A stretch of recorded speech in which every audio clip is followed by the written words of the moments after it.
இனிய தமிழ் பேசும் தமிழ் உள்ளங்களுக்கு யுனிவர்சல் வாய்ஸ் 369 சேனலுக்கு உங்களை அன்போடும் பண்போடும் வரவேற்கிறேன். அழகாக இன்றைக்கி இதே மாதிரி தான் பார்க்க போகிறோம். இன்றைக்கி நீங்கள் என்ன தெரிஞ்சுக்கணும் அப்படிங்கிறத சட்டுன்னு பார்க்கலாங்க. இன்றைக்கி பார்த்துட்ருக்க உங்களுக்கு தெரிஞ்சிக்க வேண்டிய மெசேஜ் என்ன சொல்ல வராங்க பார்க்கும்போதே நீங்கள் இப்போ தெளிவில்லாமல் ஒரு கிளாரிட்டி இல்லாமல் ஏதோ ஒரு யோசனையோடங்க நடக்குமா நடக்காதா அப்படின்னு யோசிச்சுட்டு பார்த்துட்ருக்கீங்க. உங்களுக்கான பிரபஞ்சம் சொல்லி கொடுக்க போகிற அழகான ஒரு மெசேஜுங்க உங்கள் வாழ்க்கையில் பொருந்தி பார்க்கலாம். ரொம்ப உங்களுடைய தரத்தை நீங்களே தாழ்த்திக்காதீங்க. ஓகேங்களா? என்னால் முடியாது, மற்றவங்க இதான் சொல்கிறாங்க அப்படிங்கிற மாதிரி நீங்கள் கிடையாது.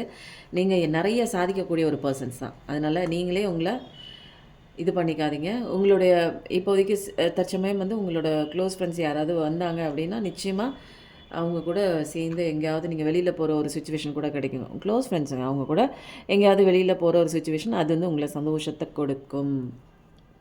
அடுத்தது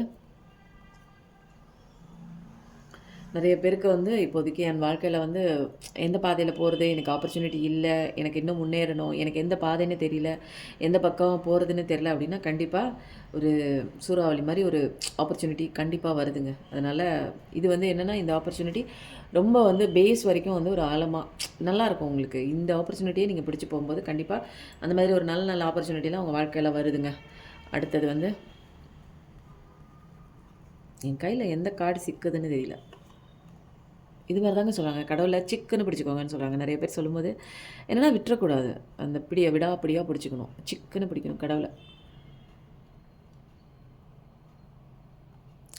உங்களுக்குள்ளே உங்களை பிரிக்கிறதுக்காக யாரோ சில பேர் உங்கள் வாழ்க்கைக்குள்ளே நிறையா உள்ளே மூக்க நுழைக்கிறாங்க.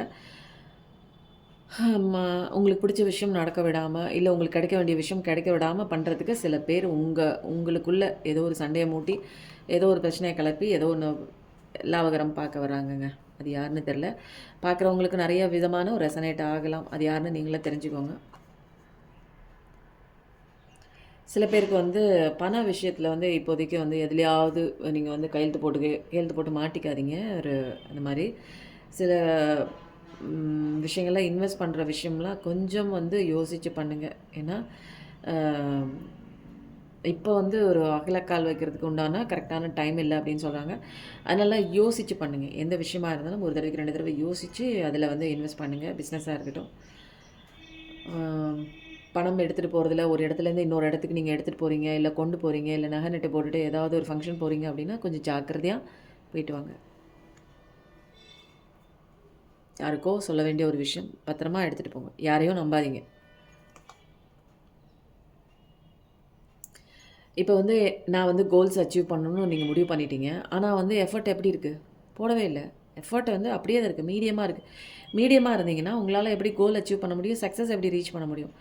அதனால் எந்த இடத்துல நீங்கள் ஒர்க் பண்ணணும், எந்த இடத்துல ஒர்க் அவுட் பண்ணணும் அப்படிங்கிற சில விஷயங்கள்லாம் நீங்களே ஆராய்ச்சி பண்ணி நிறையா பேர்கிட்ட கேட்டு தெரியல அப்படின்னா தெரிஞ்சவங்கள்ட்ட கேட்டு டீச்சர்ஸ்கிட்ட அவங்கள்ட்டலாம் கேட்டு நீங்கள் பண்ணுங்கள். அப்போது டீச்சர்ஸ் இப்போ பிஸ்னஸாக இருக்கட்டும், மற்றவங்கள்ட்ட கேட்டு எப்படி பண்ணணும்னு ஒரு தடவைக்கு 2 தடவை யோசித்து பண்ணும்போது உங்களோட எஃபர்ட் நீங்கள் போடணும். கண்டிப்பாக எஃபர்ட் இல்லாமல் அதில் ஒரு ஃப்ரூட்ஃபுல்னஸ் கிடைக்காதுங்க.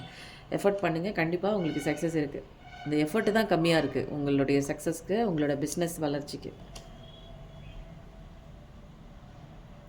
இப்போதைக்கு நீங்கள் என் வாழ்க்கையில் ரொம்ப மோசமாக போயிட்டுருக்கு, எனக்கு பிடிக்கவே இல்லை, என் வாழ்க்கையில் இப்படியே நடக்குது, இதுக்கு ஒரு விடிவு காலம் இல்லையா, விமோச்சனம் இல்லையா, எனக்கு வர வேண்டியது எனக்கு கிடைக்காதா, எனக்கு வர வேண்டிய சொத்து எனக்கு கிடைக்காதா அப்படின்லாம் நீங்கள் பார்த்துட்டு இருந்தீங்க அப்படின்னா கண்டிப்பாக இது இப்படியே இருக்கக்கூடிய ஒரு விஷயம் கிடையாதுங்க. இது மாறும். அந்த சேஞ்சும் விரைவில் வந்துட்டு இருக்குது. அதனால் நீங்கள் கவலைப்பட வேண்டிய அவசியம் இல்லை. மெதுவாக அது மூமெண்ட் எடுத்துருச்சு. உங்களுக்கான அந்த நீங்கள் பார்க்க வேண்டிய டைம் மட்டும்தான் இன்னும் பாக்கி இருக்குது. அது மூமெண்ட் எடுத்துருச்சு. உங்களுக்கு நல்ல ரிசல்ட்டு, நல்ல ஒரு எக்ஸ்பீரியன்ஸ் கிடைக்கும். நீங்கள் என்ன நினைக்கிறீங்களோ நல்ல விதமாக நடக்குங்க. அவ்வளோதான்.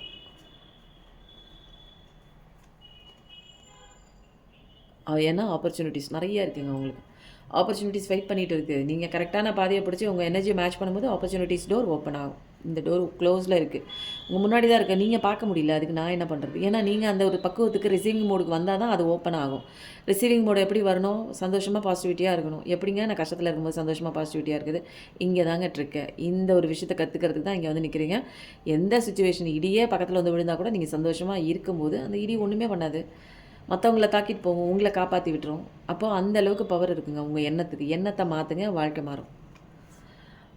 அடுத்தது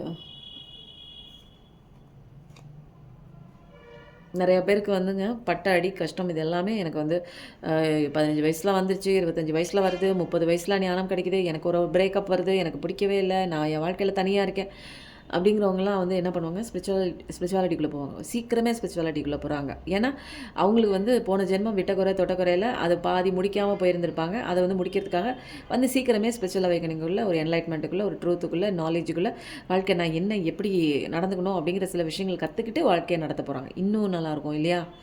இன்னும் ஃபேவராக இருக்கும். ஏன்னா ரொம்ப அடிப்பட வேண்டிய அவசியம் இல்லை. நிறைய பேருக்குங்க இன்றைக்கி வந்து வாழ்க்கை எனக்கு தெரிஞ்ச நிறைய பேர் வந்து வாழ்க்கையில் அடி வாங்கி இடி வாங்கி நிறைய கற்றுக்கிட்டு இன்னமும் வந்து தெளிவு இல்லாமல் வாழ்க்கையே முடிச்சுட்டு போகிறாங்க. திரும்ப வராங்களா என்னன்னு தெரியாதுங்க. அடுத்த பிறவின்னு ஒன்று இருக்கா என்னன்னு தெரில.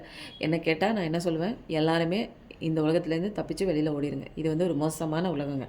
எல்லாருமே இருக்கிற மாதிரி இருப்பாங்க, நம்பிக்கை கொடுக்குற மாதிரி கொடுப்பாங்க, ஆனால் விட்டு ஓடிடுவாங்க. எதுவுமே இங்கே உண்மை கிடையாது. எதுவுமே நியாயமான ஒரு விஷயம். எனக்கு வந்து இப்படி நடந்துச்சு நியாயம் கேட்டிங்கன்னா, இங்கே இந்த உலகமே பொய், இந்த உலகமே ஒரு நாடகம்னு சொல்கிறேன். இங்கே போய் நியாயத்தை கேட்டுட்டு நீங்கள் நிற்கிறீங்க.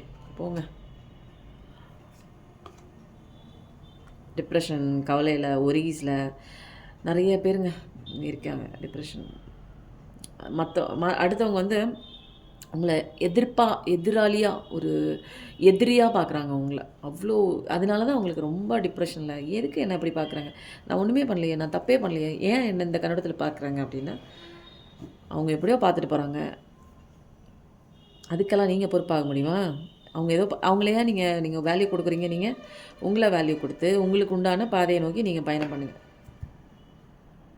அவங்கள மாற்றுறது, அவங்கள திருத்துறது இதெல்லாம் வந்து நமக்கு உண்டான விஷயம் கிடையாது. இதில் தான் பெயின் வருது. அதனால் love, deep affection and caring. உங்களை நீங்கள் லவ் பண்ணுங்கள், உங்களை நீங்கள் அஃபெக்ஷன் கொடுங்க, உங்களை கேர் பண்ணுங்கள். இதுதான் வந்து முக்கியமான ஒரு விஷயம். எப்பயும் நல்லதே நினைங்க. கண்டிப்பாக உங்கள் வாழ்க்கையில் நல்லது மட்டும்தாங்க நடக்கும். Thank you so much.